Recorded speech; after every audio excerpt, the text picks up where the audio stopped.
राधे राधे दोस्तों, जय श्री कृष्णा। आप सभी भक्तों का आज की कथा में हार्दिक स्वागत है। भगवान श्री कृष्ण और श्रीमती राधा रानी की कृपा सदैव आप पर और आपके समस्त परिवार पर बनी रहे।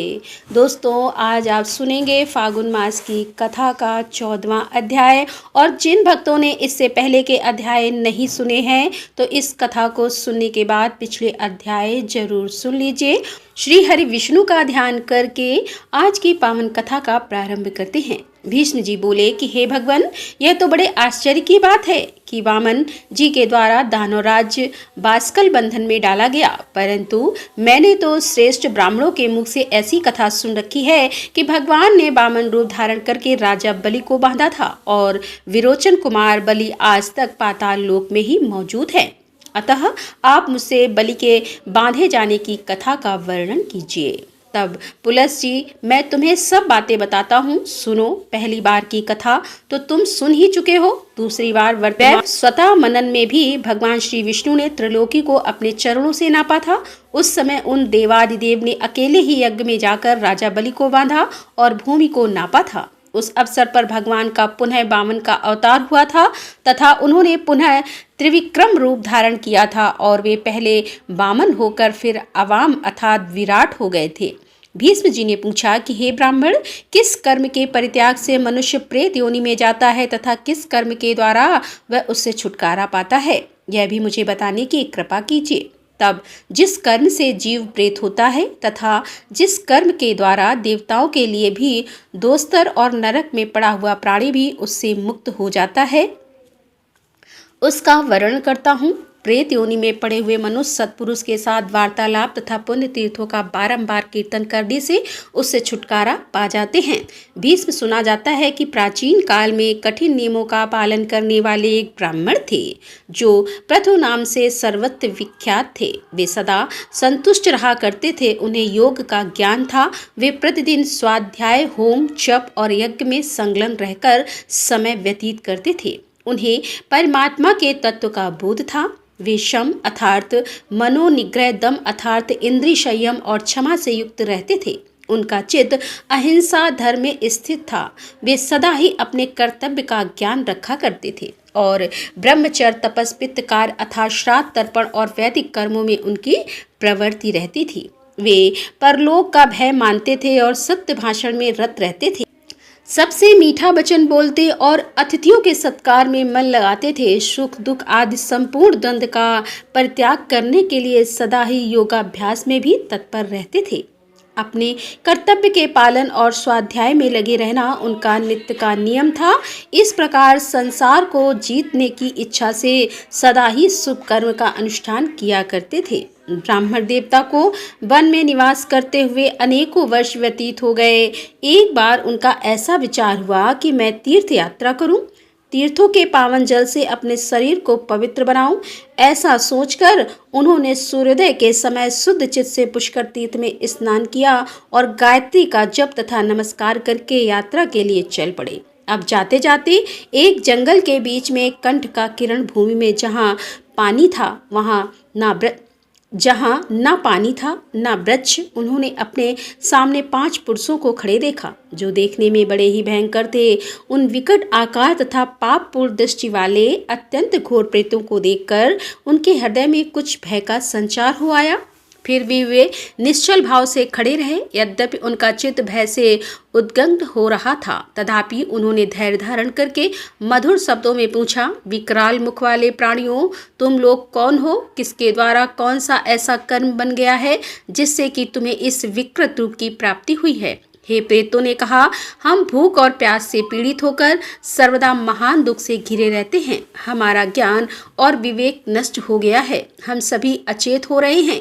हमें इतना भी ज्ञान नहीं है कि कौन दिशा किस ओर है। दिशाओं के बीच की अवान्तर दिशाओं को भी नहीं पहचानते। आकाश पथ तथा स्वर्ग का भी हमें ज्ञान नहीं है। यह तो दुख की बात हुई। सुख इतना ही है कि सूर्योदय देखकर हमें प्रभात सा प्रतीत हो रहा है। हम में से एक का नाम परिचित है, दूसरे का नाम सूक्ष्मुख है और तीसरे का नाम शीघ्र, चौथे का रोधक और 5वें का लेखक है।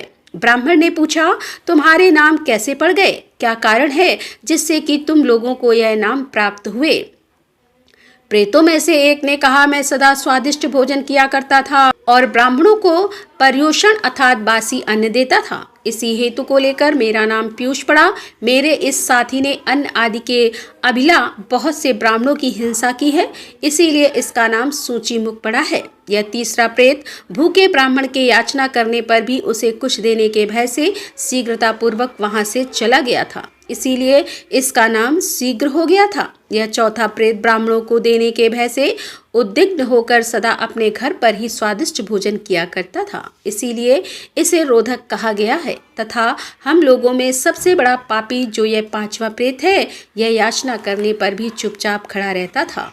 यह धरती कुरेत नहीं लगता था, इसीलिए इसका नाम लेखक पड़ गया। लेखक बड़ी कठिनाई से चलता है, रो के सिर नीचे करके चलना पड़ता है, शीघ्र पंगु हो गया है, सूची हिंसा करने वाले का सुई के समान मुंह हो गया है, तथा मुझ अर्थात परिषद की गर्दन लंबी और पेट बड़ा हो गया है।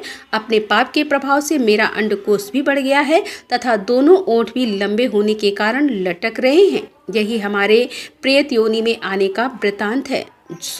अब मैंने तुम्हें बता दिया। यदि तुम्हारी इच्छा हो तो कुछ और भी पूछो, पूछने पर उस बात को भी बताएंगे। ब्राह्मण बोले, इस पृथ्वी पर जितने भी जीव रहते हैं उन सबकी स्थिर आहार पर ही निर्भर करती है, अतः मैं तुम लोगों का भी आहार जानना चाहता हूँ। प्रेत बोले कि हे विप्र, हमारे आहार की बात सुनिए। हम लोगों का आहार तो सभी प्राणियों के लिए निंदित है, उसे सुनकर आप भी बारंबार निंदा ही करेंगे। बलगम देश, पंखा और स्त्री के शरीर का मैल, इन्हीं से हमारा भोजन चलता है। जिन घरों में पवित्रता नहीं है वहाँ प्रेत भोजन करते हैं। जो घर स्त्रियों के द्वारा दग्ध और छिन्न भिन्न हैं, जिनके सामान इधर उधर बिखरे पड़े रहते हैं तथा मल मूत्र के द्वारा जो घृणित अवस्था को पहुँच चुके हैं, उन्हीं घरों में प्रेत भोजन करते हैं। जिन घरों में मानसिक लज्जा का अभाव है, पति का निवास है तथा जहाँ के निवासी लूटपाट का काम करते हैं, वहीं पर प्रेत भोजन करते हैं। जहाँ बलि, वैष्णवी देव तथा वेद मंत्रों का उच्चारण नहीं होता, होम और व्रत नहीं होते, वहाँ प्रेत भोजन करते हैं। और जहाँ गुरुजनों का आदर नहीं होता, जिन घरों में स्त्रियों का प्रभुत्व रहता है, जहाँ क्रोध और लोभ ने अधिकार जमा लिया है, वही प्रेत भोजन करते हैं। हे तात, मुझे अपने भोजन का परिचय देते हुए लज्जा हो रही है, अतः इससे अधिक मैं कुछ नहीं कह सकता। तपोधन, तुम नियमों को दृढ़तापूर्वक पालन करने वाले हो, इसीलिए प्रेत योनि से दुखी होकर हम तुमसे पूछ रहे हैं। बताओ, कौन सा कर्म करने से जीव प्रेत योनि में नहीं पड़ता? ब्राह्मण ने कहा कि जो मनुष्य एक रात्रि का, 3 रात्रि का तथा कृष, चंद्रायण आदि व्रतों का अनुष्ठान करता है, वह कभी भी प्रेत योनि में नहीं पड़ता। और जो प्रतिदिन 3, 5 या 1 अग्नि का सेवन करता है तथा जिसके हृदय में संपूर्ण प्राणियों के प्रति दया भरी हुई है, ऐसा मनुष्य कभी प्रेत नहीं होता। जो मान और अपमान में, स्वर्ण और मिट्टी के ढेले में तथा शत्रु और मित्रों में समान भाव रखता है, वह भी प्रेत नहीं होता। देवता, अतिथि, गुरु तथा पिता की पूजा में प्रवृत्त रहने वाला मनुष्य कभी भी प्रेत योनि में नहीं पड़ता। शुक्ल पक्ष में मंगलवार के दिन चतुर्थी तिथि आने पर उसमें जो श्रद्धा पूर्वक श्राद्ध करता है, वह मनुष्य प्रेत नहीं होता। जिसने क्रोध को जीत लिया है, अर्थात ईर्ष्या नहीं करता, जो तृष्णा और आसक्ति से रहित, क्षमामान और दानसी है, वह भी प्रेत योनि में नहीं जाता। जो गौ, ब्राह्मण, तीर्थ, पर्वत, नदी और देवताओं को प्रणाम करता है, वह मनुष्य प्रेत नहीं होता। प्रेत बोले कि हे महामुनि, आपके मुख से नाना प्रकार के धर्म सुनने को मिले। हम दुखी जीव इसीलिए पुनः पूछते हैं, जिस कर्म से प्रेत योनि में जाना पड़ता है, वह भी हमें बताइए। ब्राह्मण ने कहा, यदि कोई द्विज और विशेषता ब्राह्मण शूद्र का अन्न खाकर उसे पेट के लिए ही वह मर जाए तो वह प्रेत होता है। जो आश्रम धर्म का त्याग करके मदिरा पीता, पराई स्त्री का सेवन करता तथा प्रतिदिन मांस खाता है, उस मनुष्य को प्रेत होना पड़ता है। जो ब्राह्मण यज्ञ के अनाधिकारी पुरुषों से यज्ञ करवाता है, अधिकारी पुरुषों का त्याग करता है और शूद्र की सेवा में रत रहता है, वह भी प्रेत योनि में जाता है। और जो मित्र की धरोहर को हड़प लेता है, शूद्र का भोजन बनाता है और विश्वासघात करता है तथा कूटनीति का आश्रय लेता है, ऐसा मनुष्य निश्चय ही प्रेत होता है। ब्रह्म हत्यारा, गोघाती, चोर, शराबी, गुरु पत्नी के साथ संभोग करने वाला तथा भूमि और कन्या का अपहरण करने वाला निश्चय ही प्रेत होता है। जो पुरोहित नास्तिकता में प्रवृत्त होकर अनेकों द्रविजों के लिए मिली हुई दक्षिणा को अकेले ही हड़प लेता है, उसे निश्चय ही प्रेत होना पड़ता है। विप्र व पृथु जब इस प्रकार उपदेश कर रहे थे, उसी समय आकाश में सहसा ही नागर बजने लगे। हजारों देवताओं के हाथ से छोड़े हुए फूलों की वर्षा होने लगी और प्रेतों के लिए चारों ओर से विमान आ गए। आकाशवाणी हुई कि इन ब्राह्मण देवता के साथ वार्तालाप और पुण्य कथा का कीर्तन करने से तुम सब प्रेतों को दिव्य गति की प्राप्ति हुई है। इस प्रकार सत्संग के प्रभाव से उन प्रेतों का उद्धार हो गया। गंगानंदन, यदि तुम्हें कल्याण साधना की आवश्यकता है तो तुम आलस छोड़कर पूर्ण प्रयत्न करके सत्पुरुष के साथ वार्तालाप और सत्संग करो। यह 5 प्रेतों की कथा संपूर्ण धर्मों का तिलक है। जो मनुष्य इसका 1 लाख पाठ करता है, उसके वश में कोई प्रेत नहीं होता। जो अत्यंत श्रद्धा और भक्ति के साथ इस प्रसंग का बारंबार श्रवण करता है, वह भी प्रेत योनि में नहीं पड़ता। भीष्म जी ने पूछा कि हे ब्राह्मण, पुष्कर की स्थिति अंतरिक्ष में क्यों कर बतलाई गई है? धर्मशील मुनि इस लोक में उसे कैसे प्राप्त करते हैं और किस किस ने इसे प्राप्त किया है? प्लस की बात की है कि दक्षिण भारत के निवासी 1 करोड़ ऋषि पुष्कर तीर्थ में स्नान करने के लिए आए, किंतु पुष्कर को आकाश में स्थित हो गया। यह जान वे समस्त मुनि प्राणायाम में तत्पर होकर परम ब्रह्म का ध्यान करते हुए 12 वर्षों तक वहीं खड़े रह गए। तब ब्रह्मा जी, इंद्र, संपूर्ण देवता तथा ऋषि महर्षि आकाश में अलक्ष्य होकर उन्हें पुष्कर प्राप्ति के लिए अत्यंत दुष्कर नियम बताते हुए बोले कि हे द्विजगण, तुम लोग मंत्रों के द्वारा पुष्कर का आवाहन करो। आप ही छामयो इत्यादि 3 ऋचाओं का जप करने से यह तीर्थ तुम्हारे समीप आ जाएगा और अमर्ष मंत्र का जप करने से पूर्ण फलदायक होगा। उन ब्रह्म ऋषियों की बात समाप्त होने पर उन सब मुनियों ने वैसा ही किया। ऐसा करने से वे परम पावन बन गए और उन्हें पुष्कर प्राप्ति का पूरा फल मिल गया। हे राजन, जो कार्तिक की पूर्णिमा को पुष्कर में स्नान करता है, वह परम पवित्र हो जाता है। ब्रह्मा जी के सहित पुष्कर तीर्थ सबको पुण्य प्रदान करने वाला है। वहां आने वाले सभी वर्णों के लोग अपने पुण्य की वृद्धि करते हैं।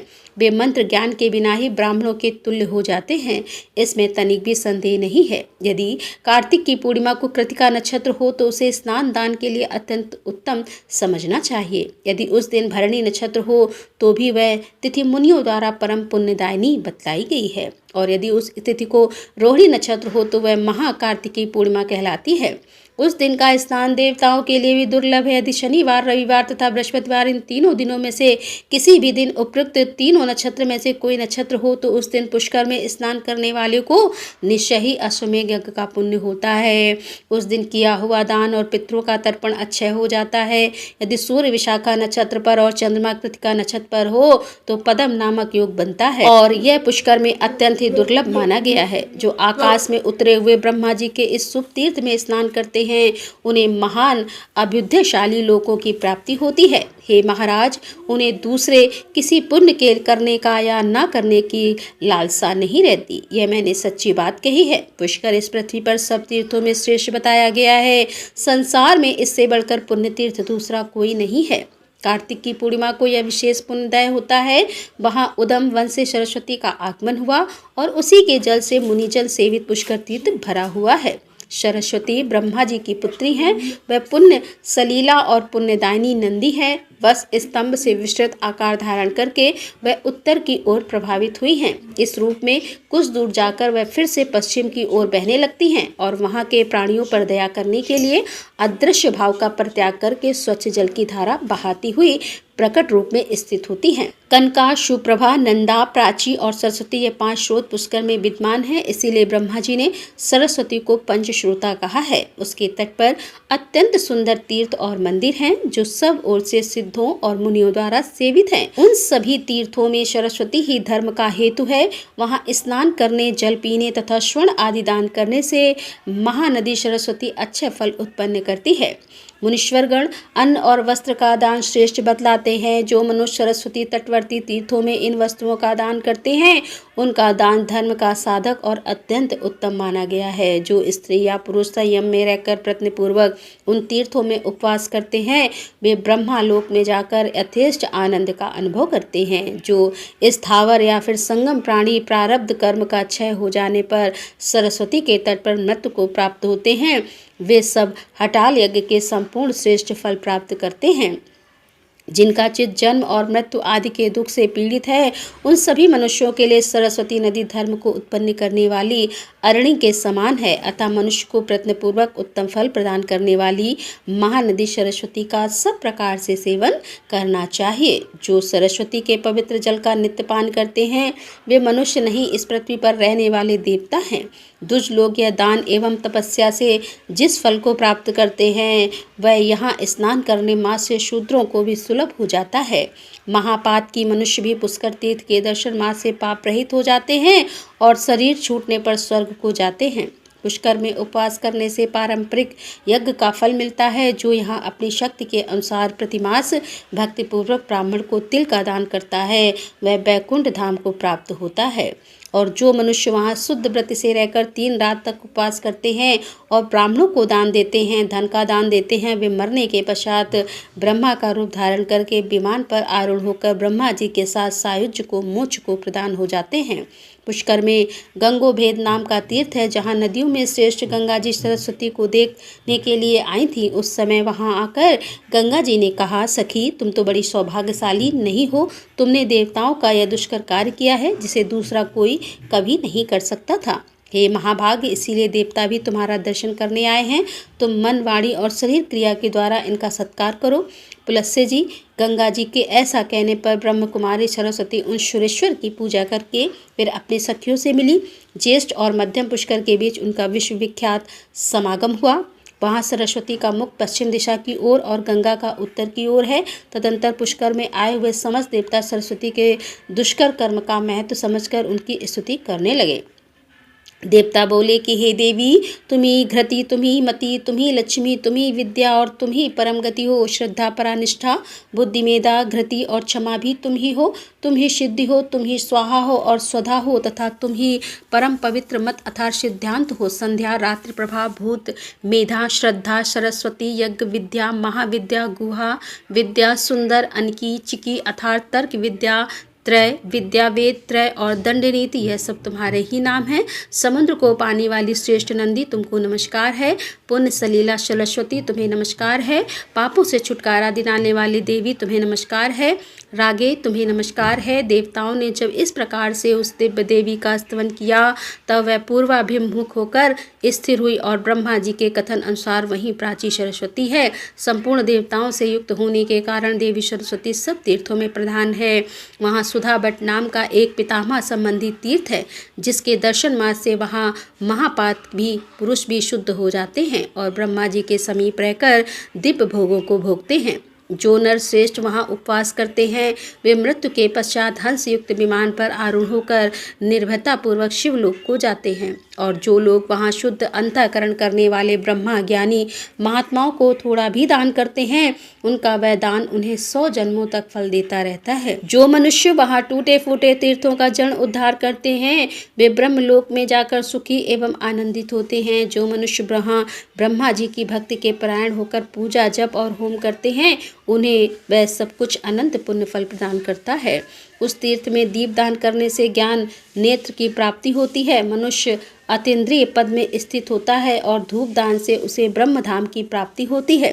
अधिक क्या कहा जाए, प्राचीन सरस्वती और गंगा के संग में जो कुछ भी दान दिया जाए, वह जीते जी तथा मरने के बाद भी अच्छे फल प्रदान करने वाला होता है।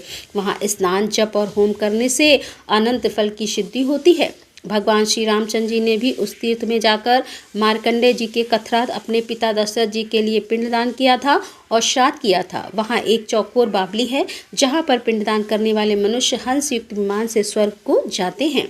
यज्ञवेता में श्रेष्ठ ब्रह्मा जी ने उस तीर्थ के ऊपर उत्तम दक्षिणा से युक्त पितृ से यज्ञ अर्थात श्राद्ध किया था। उसमें उन्होंने पितृ रुद्र को पितामह और आदित्य को प्रपितामह नियत किया था। फिर उन तीनों को बुलाकर कहा, आप लोग यहाँ सदा विराजमान रहकर पिंडदान आदि ग्रहण किया करें। यहाँ जो पितृ कार्य किया जाता है, उसका अच्छा फल होता है। पितर और पितामह संतुष्ट होकर उन्हें उत्तम जीविका की प्राप्ति के लिए आशीर्वाद देते हैं और वहाँ तर्पण करने से पितरों की तृप्ति होती है और पिंडदान करने से उन्हें स्वर्ग मिलता है। इसीलिए सब कुछ छोड़कर प्राचीन सरस्वती तीर्थ में तुम पिंडदान करो और प्रत्येक पुत्र को उचित है कि वहां जाकर अपने समस्त पितरों को यत्नपूर्वक तृप्त करे। वहाँ प्राचीन शवर भगवान का स्थान है, उसके सामने आदि तीर्थ प्रतिष्ठित है जो दर्शन मात्र से मोक्ष प्रदान करने वाला है। वहाँ के जल का स्पर्श करने से मनुष्य जन्म मृत्यु के बंधन से छुटकारा पा जाता है। उसमें स्नान करने से वह ब्रह्मा जी का अनुचर होता है और जो मनुष्य आदि तीर्थ में स्नान करके एकाग्रता पूर्वक थोड़े से भी अन्न का दान करता है वह स्वर्ग लोक को प्राप्त हो जाता है। और जो विद्वान वहाँ स्नान करके ब्रह्मा जी के भक्तों को स्वर्ण और खिचड़ी दान करता है वह स्वर्ग लोक में सुखी एवं आनंदित होता है। जहाँ प्राचीन सरस्वती विद्यमान है वहाँ मनुष्य दूसरे साधन की खोज क्यों करते हैं? प्राचीन सरस्वती में स्नान करने से जिस फल की प्राप्ति होती है उसी के लिए तो जप तप आदि साधन किए जाते हैं। जो भगवती प्राचीन सरस्वती का पवित्र जल पीते हैं उन्हें मनुष्य नहीं देवता समझना चाहिए, यह मार्कंडेय मुनि का कथन है। सरस्वती नदी के तट पर पहुंचकर स्नान करने का कोई नियम नहीं है। भोजन के बाद अथवा भोजन के पहले दिन में अथवा रात्र में भी स्नान किया जा सकता है। यह तीर्थ अन्य सब तीर्थों की अपेक्षा प्राचीन और श्रेष्ठ माना गया है। वह प्राणियों के पापों का नाशक और पुण्यजनक बतलाया गया है। राधे राधे, जय श्री कृष्णा। आज की कथा का समापन यहीं पर करती हूँ और इसके आगे का वृत्तांत आप कल की कथा में सुनेंगे। उम्मीद करती हूँ कि यह सभी वृत्तांत आपको जरूर पसंद आते होंगे और आपके ज्ञान में वृद्धि भी करते होंगे। तो अगर वीडियो अच्छी लगती है तो आप तो वीडियो को लाइक तो किया ही कीजिए, इसके साथ ही वीडियो को ज़्यादा से ज़्यादा शेयर किया कीजिए और कमेंट बॉक्स में राधे राधे लिखना बिल्कुल मत भूलिए। तो दोस्तों मिलते हैं अगले अध्याय में, तब तक के लिए राधे राधे, जय श्री कृष्णा, हर हर महादेव, जय भोलेनाथ की।